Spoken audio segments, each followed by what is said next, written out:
Hello, OA friends. Welcome to Inside OA. My name is Meg, and I'm an abstinent, compulsive eater and food and sugar addict. And today I'm meeting with BJ. And BJ is on the executive committee as second vice chair and has also served as the Region 2 trustee liaison. And she's from the United States. BJ has been in recovery since 1985 to 1990, 2006. I'm so excited to be talking with BJ today. So thank you for joining us. We have a really full topic today, and I would like for you, BJ, just to introduce yourself and take it away. Hi, everyone. My name is BJ. I am a food addict and bulimic. I'm grateful to be here today with you, Meg, to talk about a topic near and dear to my heart. Why give beyond your group time and money? Really, it's a joy. It's part of our steps and our traditions. Step 12, having had a spiritual awakening as a result of these steps, we tried to carry this message to compulsive eaters and to practice these principles in all our affairs. That was my spiritual awakening. I'm here to fit myself to be of maximum service to God and my fellows. I'm alive through the grace of God and this spiritual program of action. I can't rest on my laurels. It's how we grow OA and how we grow as individuals. My favorite line in the OA 12 and 12 is change begins with honesty. I honestly have this disease, and there is a proven workable method to arrest my killing disease, the 12 steps and 12 traditions. But I can just do it one day at a time. Can I do this just for today? I did grow up on the AA pyramid, which is recovery, unity, and service. I came to OA in 1996 through the doors of AA. I had not heard of OA, but yet my disease started in childhood. I did want to transition to tradition 7 really quick. Every group ought to be fully self-supporting, declining outside contributions. I watched how passionate my friends outside the program were about helping their favorite nonprofits by spreading their message and increasing awareness of the need, but I could not do the same. I often gave to their causes because they were so passionate about them. I found I was giving more money collectively to all these other nonprofits than to OA. I stopped all that and channeled all those donations to OA, to the one institution that saved my life, that gave me a life. It opens your doors, your world to greater resources. Usually you've exhausted all your local resources. You get to collaborate with like-minded people who are looking to make an impact at a broader level. Many have done all they could locally. It's like traveling. You experience things you never thought were possible. I attended my first World Service Convention in 2007 in Philadelphia. There were approximately 1,200 people from all over the world. They were talented and willing to carry the message of recovery to the still suffering.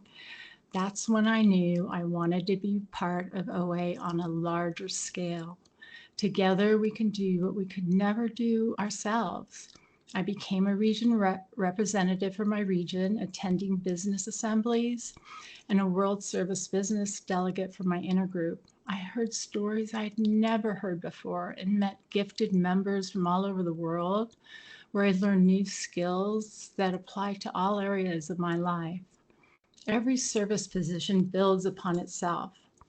It's easy to get caught up in the beautiful lives we've been given, but automating our contributions and signing up for a 2 or 3 year service position beyond the group level gets us to where we want to go. It's like signing up for a 5K and then starting to prepare for it by buying tennis shoes or asking a friend to walk with you. Honestly, it's a lot like sponsorship. You never think you're ready. You just jump in and you grow within the position. I think it's the right thing to do. We were taught to help one another as children. In OA, we're taught that you must give it away to keep it. There are many phrases that emphasize what we are taught. It's the giver that is blessed. Giving expands the soul. Find yourself in giving. Pay it forward. I learned that OA's mission statement, our mission is to carry the message of recovery through the 12 steps to the compulsive eater who still suffers. The reality is that it costs money to carry the message through the 12 steps to the compulsive eater who still suffers. We are fortunate to have about 15 special dedicated workers at our World Service Office in Albuquerque. We would greatly benefit from having a dozen more. I send monthly contributions to our World Service Office, like I automate all my other monthly contributions. I'm very protective of people, places, and institutions that have saved my life and given me a new life. I know many who are still trying to get day one under their belt from this killing disease. OA is shrinking, getting smaller.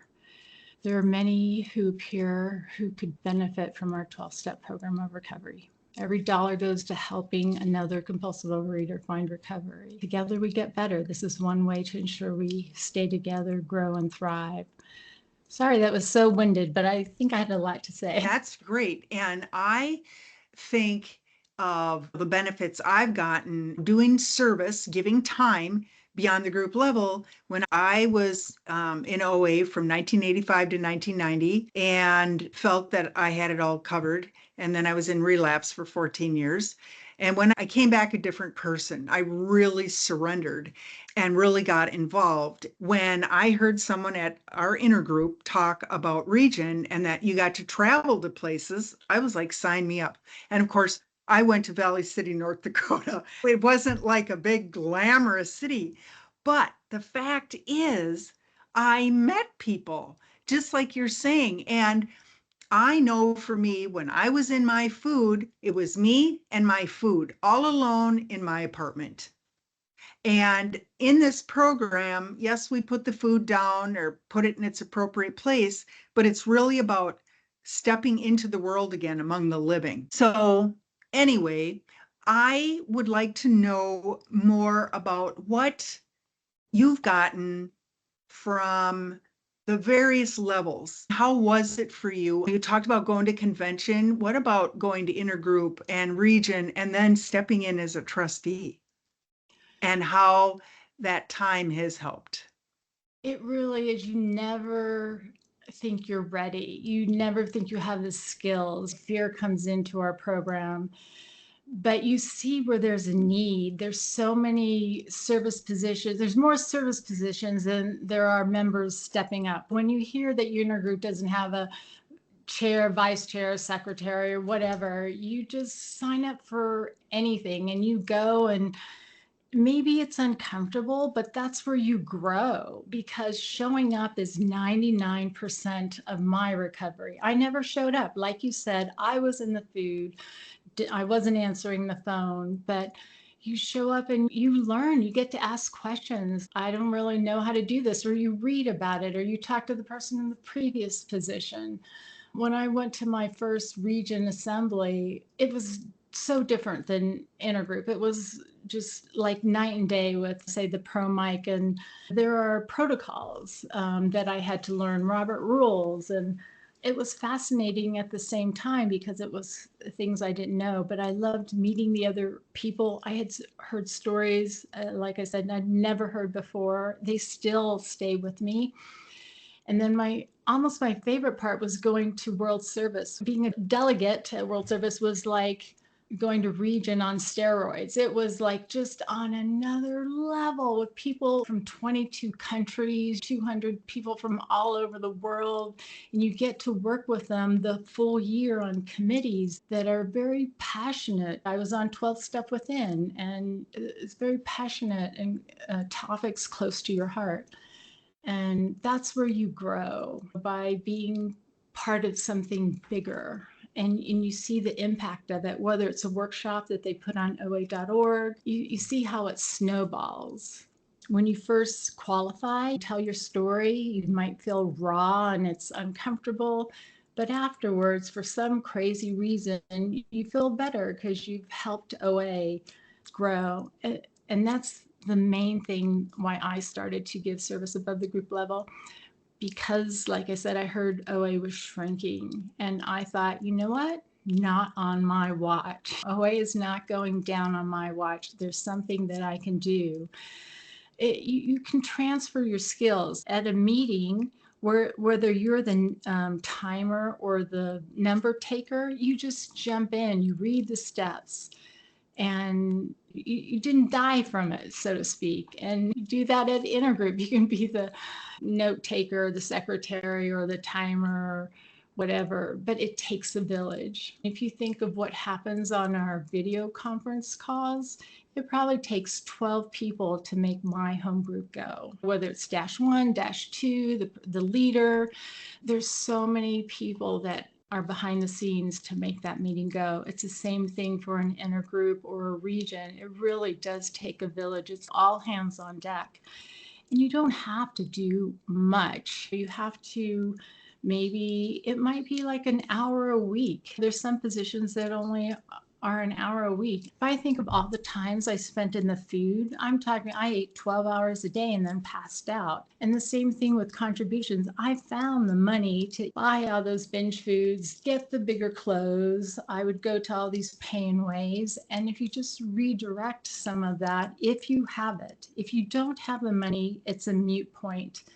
But if you have the extra dollars, not everyone can put $5 for a meeting. So you can help them. You can put an extra $5 or just give what you can. And many of us can give a lot. And I try to give as much as I can because I know that it helps OA. And I wouldn't be here without OA. So I like my life and I don't want to go back, and this is the only way I know. Growing up, my mom did the Easter seals and whatever. You just do all you can for the nonprofits that you believe in, and this is the nonprofit that I believe in.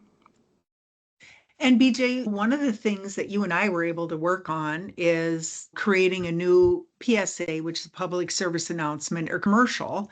And what did it take to do that? Not much. We showed up once a month, and we think of that impact because intergroups have put it on their websites, regions have put it on their websites. Now many intergroups and regions are doing ads and they're using that public service announcements. I love when I hear my friends qualify, and that's how they heard of OA, whether it was from their counselor or they Googled OA, they Googled, I can't stop eating, and we came up on the first page. We would have never come up on the first page. We would have been on the 20th page, but we helped pay for the OA to be on that first page. I believe that if you're dying from this disease, OA deserves to be on the menu of places that you find relief from your disease. And so it takes money to make a PSA, right? It takes money to run a PSA, and that's where your contributions go. They go to a wider scope.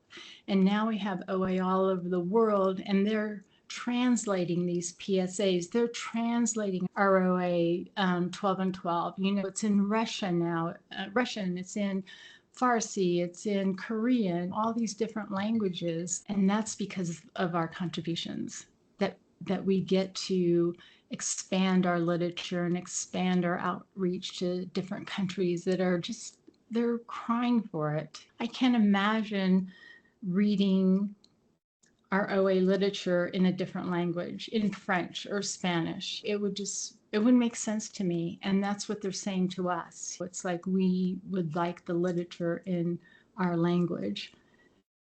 And it's one thing we can do if we have the dollars. And it seems to me we've had the same operating budget for the last 7 years that I've been doing service above the group level.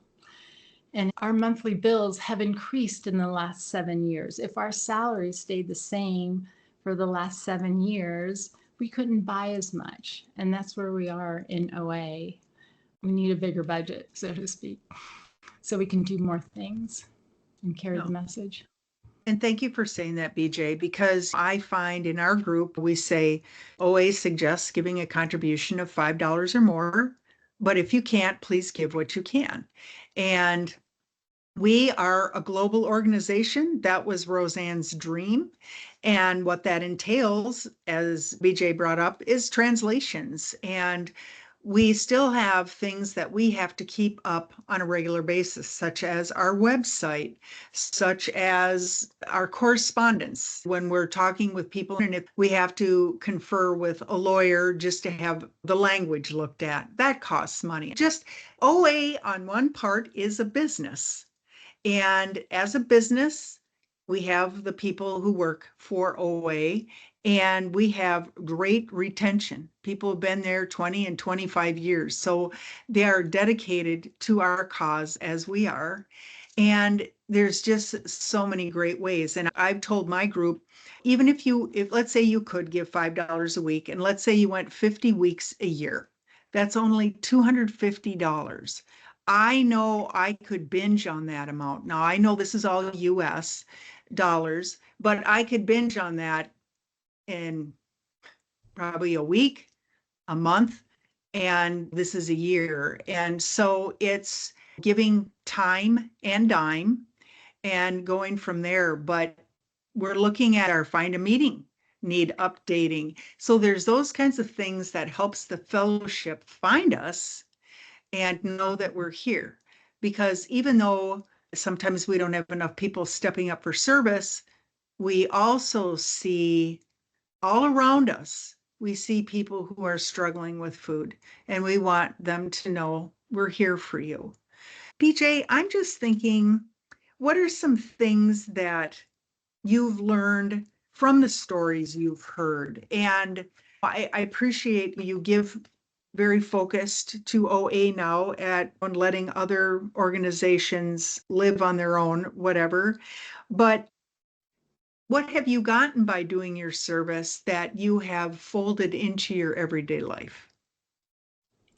Definitely gratitude. How we all over the world are on the other side of this disease. It is a miracle. I want to stand on a mountain and say there is a solution. You don't have to die from this killing disease. And what I've heard from stories, it's not just us, it helps our families. Families come together, they're reunited, we're employable. It's like when you're in the food, we think it's just food. It's like heroin. It's like, why do I keep going back for that? There she is again. It's like heroin. We can't stop. Once we start, we can't stop. And everything gets bigger and everything gets brighter. People go back to school. I didn't do school because I would eat all the time. So I've learned that it really is just for today. Can you do it just for today? Can you do it just for this moment? Just like the service position. Of course, I can do something just for today. Can I give 10 minutes? Yeah. The money thing of I was bulimic. So I want to say when you talk about $200, wow, of all the pain ways that I've gone to, just the bigger clothes, you really, I want to say, squash resources. It's not a good use of resources and time. What we do in OA is a better use of resources and time. I don't know, I'm at a loss. It's, yeah, I wear Well, out. I don't have to buy new clothes because I've been wearing the same clothes for 25 years. And where I live, you don't have to get dressed up. If you take a shower, you look good. Yeah, I believe in passionately in giving your resources to OA. I found with myself when I came back, I would underemploy myself, meaning taking jobs that I was way overqualified for. And then I'd be so frustrated because people didn't see, oh, I'm so intelligent, whatever. Now, the work I do now, I have over my 20 years, this stint, I have tripled my salary because I've taken on jobs that match who I am. But I'm not this angry, bitter person that I was before. And as a result of making more money and learning more skills, I can give back. That's really what I want to do. Because of this program, I was given this opportunity to see life in a different way. And that's what I hear you saying too, BJ. We have the opportunity to work with other people, to serve. And like you mentioned with step 12, that we carry this message, and it's going beyond. If someone new comes to the group and you think, oh, I gave them a call, it's no, they've already been 12 stepped. They already made it to the meeting. 12 stepping someone means you're talking to someone who's never heard of OA. They don't know about the meetings. They don't know about www.oa.org. They don't know about all of this. And it's going to health fairs and doing community events where OA is handing out free pamphlets and those kinds of things, so that we let people know that there is hope out there, and the fact that we are self-supporting. We don't have it, as board of directors, we're not all super rich people and we're giving our $1 million to the organization. If we did give $1 million to the organization, that just comes out of our own pocket. It's not from a business that we represent. We just represent ourselves as trusted servants. So those are the things that I've really gotten out of this program as well, on doing service. Do you have anything else you want to add, My BJ? doctors know about OA. I believe that you hear that when people qualify, they heard it from their doctor, whatever. So all my doctors know. I've seen a lot of physical therapists lately. Every single one of them know. When I travel for OA, I am traveling on OA's dime. I pull out all my OA stuff, and so everyone can see it. All the other business people have their businesses displayed on their laptops and everything like that. They're proudly announcing it. I get to do the same. I'm working on getting the courage of having an elevator speech where I sit down and say, hi, my name is BJ. I'm on my way to an Overeaters Anonymous business convention. There's no reason for us not to carry the message that way when we're going to world service, when we're going to an assembly, when we're going to a board of trustees meeting, because OA is paying for us to go there. We should be able to carry that message. We're all ambassadors, 200 people going to world service or 1,000 people going to the convention. If we all introduce ourselves to the person next door, we have this wonderful message, each one reach one. What's that one-on-one that how we carry the message. So whether it's to doctors, my neighbors know. If I can help their teenagers, hair person knows. It's that one-on-one that it's one way to get the message out. No, and thank you. I have those professional folders for the healthcare in my glove compartment. So I'm going to a doctor on Monday, new to me, and I will bring that with me. I've given them to dentists, eye doctors, homeopaths, my regular health doctor. This one, I'm going to a dermatologist. It doesn't matter. And I've given them to personal trainers that help you have an exercise regime or whatever. But you just never know. And because I've talked about it at work, I remember a young woman had asked me, she said, it's not for me, but my mom struggles with food. So I was able to give her something. I always want to make sure I have that in my reach so that someone who's in need, BJ, like you said, someone talks to me, I can say, just a minute, and I can pull something out of my purse or my briefcase or my car. And on OA.org, I'm glad you said that, there is a wallet-sized printout on what to say to your health professional. There are talking points, so it doesn't cost anything, and you can actually show that to them. Whenever I talk to someone, whether it is a nutritionist or a doctor, they say the same thing. I had no idea. And when you say we're like AA in the fact that it's the first drink, the phenomenon of craving of some of our trigger foods or binge foods, they say that makes sense, that we can't just eat one cookie or whatever it is, just like an alcoholic can't just have one drink. But for them to say I had no idea is an eye-opener, that we are helping by bringing up OA to all our healthcare professionals. Thank you, BJ. And I'm just thinking as we come to a close here, you'd mentioned something about, is OA offer you a bit of insurance for yourself? No. Yes, definitely. So it's actually out of Dr. Bob's Nightmare in the big book. It says, I spend a great deal of time passing on what I learned to others because it's a sense of duty. It's a pleasure because in doing so, I'm paying a debt to the man who took time to pass it on to me. And every time I do it, I take out a little more insurance for myself against a possible slip. It's back to checking a box on step 12. Did I practice step 12 today of trying to carry the message and hope?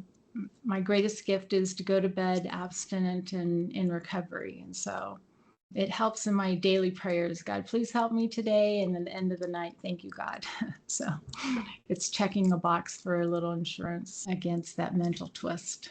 Thank you, BJ. I think all of that is just wonderful. And I like the each one reach one. It's what can I do for myself today? And how can I extend that to someone else? And I can do that by being of service and also contributing financially so that we can keep this organization alive and really get the word out. OA should not be a secret anymore. More and more people I would love if they knew and found the joy that we have found in recovery.